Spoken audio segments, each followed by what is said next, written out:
దానిలోని అర్థాలను, కృష్ణ భక్తుల కథలను అన్నీ విన్నారు కదా. మనం కూడా ఒక మంచి భక్తులులాగా ఉండాలి. దాన ధర్మాలు చేయాలి. కుంటి గుడ్డి పేద వరకు అసత్తులకు దానం చెయ్యాలి.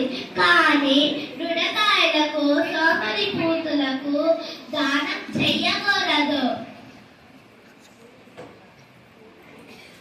అమ్మా, నాకు కొంచెం కళ్ళు సరిగ్గా కనపడవు. మీలాంటి వారు సహాయం చేస్తేనే నాకు రోజులు గడుస్తాయి. దయచేసి సహాయం చేయండి అమ్మా.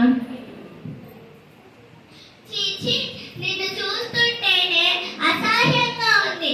నీలాంటి వారికైనా సహాయం చేయడానికి నేను ఇక్కడ ఉన్నది. పో ఇక్కడి నుంచి పో.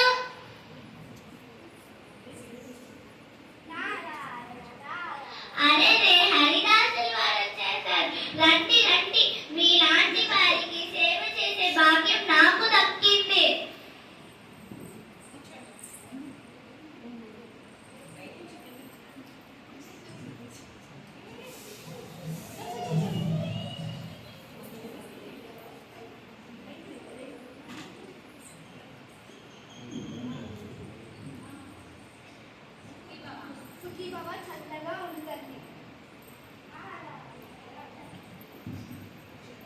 అమ్మా, నీకు పురాణం చెప్పేటప్పుడు బోధించిందేమిటి?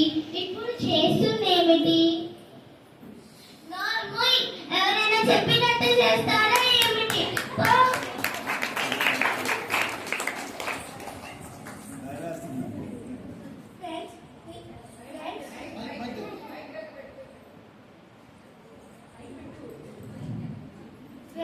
విద్య అనేది చాలా గొప్పది. ఎన్ని కష్టాలు చేయించైనా విద్యను నేర్చుకోవాలి.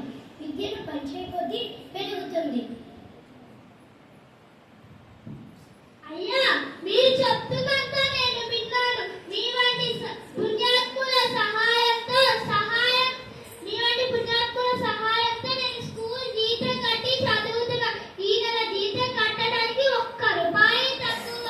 సహాయం చేయండి సార్, దయచేసి సహాయం చేయండి సార్.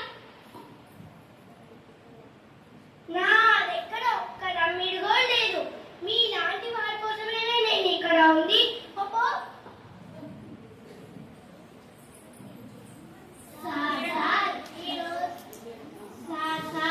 ఈరోజు మన ఆఫీస్కి కొత్త ఆఫీసర్ వస్తున్నారంట.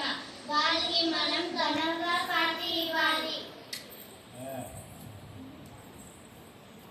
ఏంటి?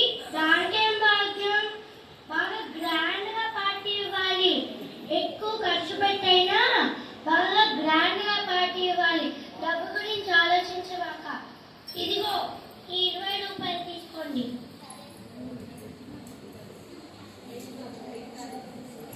నాన్నగారు, మీరు విద్య యొక్క ఆవశ్యకత గురించి చాలా గొప్పగా చెప్పారు. కానీ ఒక పేద విద్యార్థి వచ్చి